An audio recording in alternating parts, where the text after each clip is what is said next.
सबसे पहले तो मैं माननीय डिप्टी सीएम को हैप्पी बर्थडे कहना चाहती हूँ और 7 फेज के अभ्यर्थियों की तरफ से अभी जो प्रधान सचिव हैं शिक्षा विभाग के, उन्होंने स्पष्ट कहा था और एक प्री शेड्यूल का लेटर भी जारी किया कि आपको जुलाई के अंतिम सप्ताह में हर हाल में 7वां चरण का जो शिक्षक बहाली विज्ञप्ति है उसको जारी कर दिया जाए। तो अब हमें नोटिफिकेशन दे दीजिए, क्योंकि अब तो काफी टाइम हो गया। आप तो कह रहे थे कि अगर हम होते तो हम अगले दिन आपका कर देते। नमस्कार, इनसाइड प्रेस देख रहे हैं आप। मैं आपसाद अरबाज अनवर। आज तेजस्वी यादव का जन्मदिन है। ऐसे में आज जो सीटेट के अभ्यर्थी हैं वो गर्दनी बाग धरना स्थल पर प्रदर्शन कर रहे हैं और हाथ में काली पट्टी बांधकर तेजस्वी यादव के नाम पे केक काट रहे हैं। ऐसे में बात करेंगे, इनसे जानेंगे। आज जन्मदिन है और आप लोगों ने केक काटा, लेकिन हाथ में काली पट्टी है, क्यों? देखिए सर, आज उनका जन्मदिन है और जन्मदिन के दिन सर सब कोई एक मतलब उनको विश ही करेगा और सर हम लोग भी अपने तरफ से उनको many many happy returns of the day ही कहेंगे और चाहेंगे कि वो एज अ रिटर्न गिफ्ट हम लोगों को हमारा 7th नोटिफिकेशन दे दे।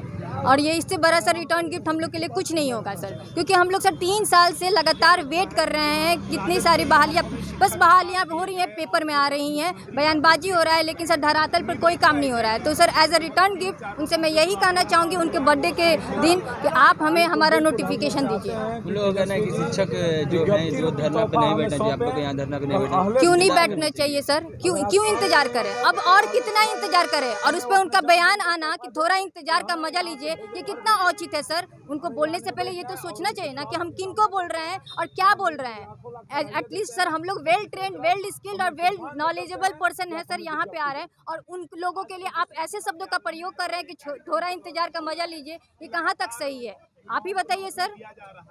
आज बर्थडे है और आप लोग काला पट्टी हाथ में बांधे हुए हैं। सर सबसे पहले तो मैं माननीय डिप्टी सीएम को हैप्पी बर्थडे कहना चाहती हूँ और 7 फेज के अभ्यर्थियों की तरफ से, और ये जिनके द्वारा भी स्टेटमेंट दिया गया था कि आप लोग को प्रोटेस्ट नहीं करना चाहिए, तो मेरे अकॉर्डिंग आर्टिकल 19A हमें पीसफुल प्रोटेस्ट की इजाजत देता है। तो आप कैसे कह रहे हैं कि हम लोग प्रोटेस्ट नहीं कर सकते? अगर हमारी मांगे पूरी हो जाती है तो हम अपना प्रोटेस्ट खत्म कर देंगे, क्योंकि हम लोग को कोई खुशी से प्रोटेस्ट नहीं कर रहे हैं सर। तो आप जो ये कह रहे हैं कि आपका प्रोटेस्ट गलत है, तो आप इसका मतलब हमारे भारत के संविधान के अनुच्छेद 19A को आप गलत कर रहे हैं। हम लोगों ने कोई गलती नहीं की है, गलती आपकी है कि आज हम लोग फिर से एक बार प्रोटेस्ट करने को मजबूर हैं। आप एक तरफ तेजस्वी यादव को इतना कुछ बोल रही हैं और दूसरी तरफ बर्थडे मना रही, क्या मसला है? सर मैं तेजस्वी यादव जी को क्यों बोलूंगी? मैं तो बस यही कह रही हूँ कि आपने जो एक हमें रिटन आश्वासन दिया था, शिक्षा विभाग के अधिकारी के द्वारा दिया गया था, आप पीछे पोस्टर में देख सकते हैं, वो किसी IAS अधिकारी का ट्वीट था, तो आप कृपया उसी पे अमल कीजिए। हमारी व्यक्तिगत किसी भी पार्टी से ना तो कोई दुश्मनी है और ना तो मतलब जो भी हमारे और 7वें चरण के नोटिफिकेशन के बीच में रो रहा है, मैं उनसे रिक्वेस्ट ही कर रही हूँ कि सर आपने जो एक रिटन आश्वासन दिया था तो अब हमें नोटिफिकेशन दे दीजिए, क्योंकि अब तो काफी टाइम हो गया। आप तो कह रहे थे कि अगर हम होते तो हम अगले दिन आपका कर देते, तो अब तो 3 मंथ होने को है, तो अब तो आप कर दीजिए। हमारी किसी भी पार्टिकुलर पार्टी से या कोई भी नेता से कोई भी दुश्मनी नहीं है सर। हम लोग बिहार के अभ्यर्थी हैं और आप हमें नोटिफिकेशन दीजिए। उसके बाद आप जो कह रहे हैं ना कि शिक्षक अभ्यर्थी नहीं, ये भाजपा के एजेंट हैं, मैं उनको यकीन दिलाना चाहती हूँ कि आप हमारा नोटिफिकेशन तो दीजिए। 1,20,000 अभ्यर्थी आपको बधाई का तांता न लगा दे, फिर आप बोलिएगा कि नहीं ये किसी पार्टी के एजेंट नहीं थे। 3.5 साल से इंतजार कर रही हैं। जी सर। आज जो 3.5 साल के बाद आज 6ठा दिन फिर से आप लोग धरने पर बैठे हैं, क्या लगता है सरकार सुनेगी आप लोगों की? सर हम लोग तो कोशिश ही कर सकते हैं, क्योंकि सरकार से लड़ाई तो नहीं लड़ सकते हैं ना। हमारे हाथ में है कि हम अपनी मांग को उनके समक्ष रखें। मानना नहीं मानना उनका काम है, हमारे हाथ में 2024 है। तो मैं उनसे विनती कर रही हूँ कि अभी आपसे रिक्वेस्ट कर रही हूँ सर, आप इसको मान जाइए, क्योंकि आपसे हाथ जोड़ के निवेदन है कि आप हमारे सब्र का और ज़्यादा इम्तिहान मत लीजिए, क्योंकि वो कहते हैं ना कि कितना भी पकड़ लो ये फिसलता जरूर है। ये वक्त है साहब, बदलता जरूर है, और वक्त हम 7वें चरण के अभ्यर्थियों का भी जरूर बदलेगा।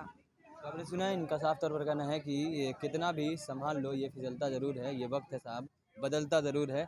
तो ये 7वें चरण के जो शिक्षक अभ्यर्थी हैं वो आज धरने पर फिर से बैठे हैं और हाथों में आप इनके देख सकते हैं कि काली पट्टी बंधी हुई है। काली पट्टी बांधकर आज आप लोग धरने पर बैठे हैं, क्या बात है?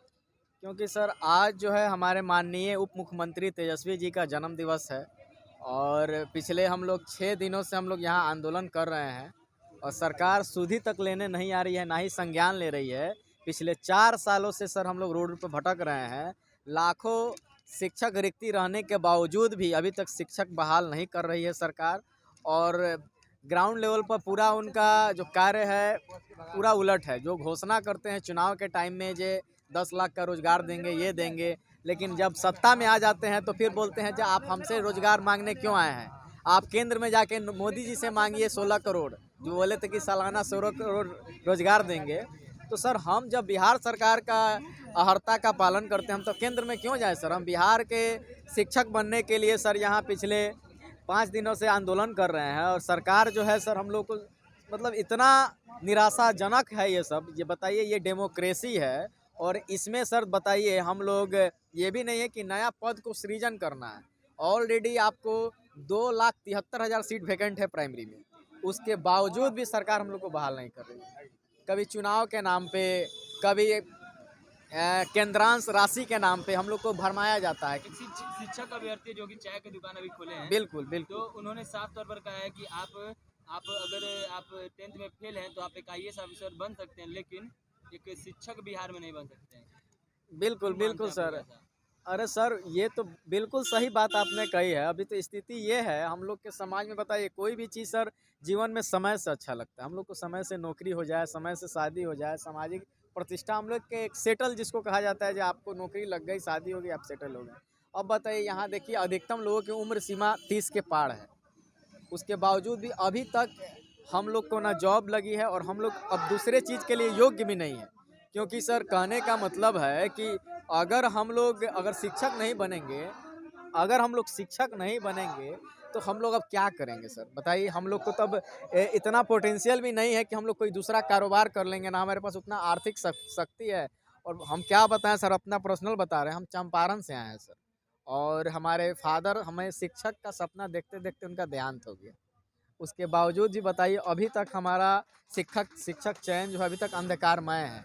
अभी तक 7वां चरण का ना नियमावली आया है, ना विज्ञप्ति आया है, और पता नहीं क्या सर जुलाई से पहले कहा जाता था, जैसे आपके बैनर पोस्टर पर भी देख सकते हैं कि जो प्रधान सचिव हैं शिक्षा विभाग के, उन्होंने स्पष्ट कहा था और एक प्री शेड्यूल का लेटर भी जारी किया था कि आपको जुलाई के अंतिम सप्ताह में हर हाल में 7वां चरण का जो शिक्षक बहाली विज्ञप्ति है उसको जारी कर दिया जाएगा और आपकी प्रक्रिया शुरू कर दिया जाएगा।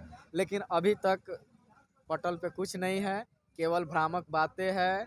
कभी देखिए अभी गोपालगंज और मोकामा का सीट वैकेंट था, तो वहाँ तत्काल उपचुनाव करके दोनों सीट को भर लिया गया। लेकिन हम लोग पिछले 4 सालों से तमाम अहर्ता रखने के बाद भी हम लोग आज रोड पे हैं, और इस गर्दनी बाग में अपने घर परिवार को छोड़ के यहाँ आए हुए हैं।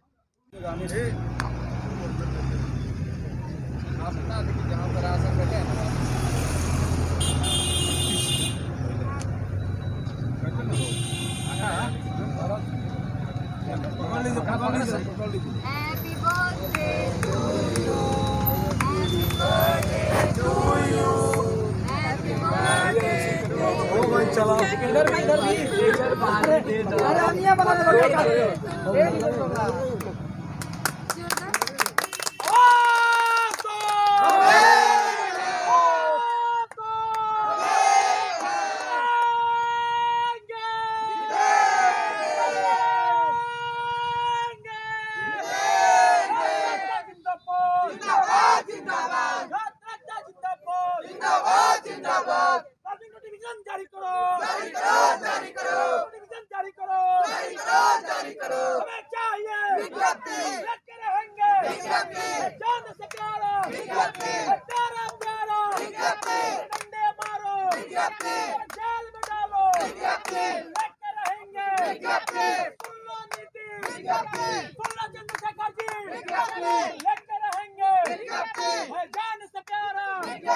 तो ये बिहार से आए हुए सारे शिक्षक अभ्यर्थी हैं, जो कि इन लोगों का साफ तौर पर कहना है कि बिहार में जो राजनीतिक जो रिक्त हैं स्थान, वो भर दिए जाते हैं, तुरंत ही भर दिए जाते हैं। लेकिन जो शिक्षक अभ्यर्थी हैं और जो ये लोग हैं, जो छात्र हैं, उनके लिए ये सरकार नहीं सोचती है, क्योंकि सरकार कहीं ना कहीं अपना फ़ायदा देखती है। और भी तमाम अपडेट्स खबरों के लिए जुड़े रहें हमारे चैनल इनसाइड के साथ। तब तक के लिए धन्यवाद।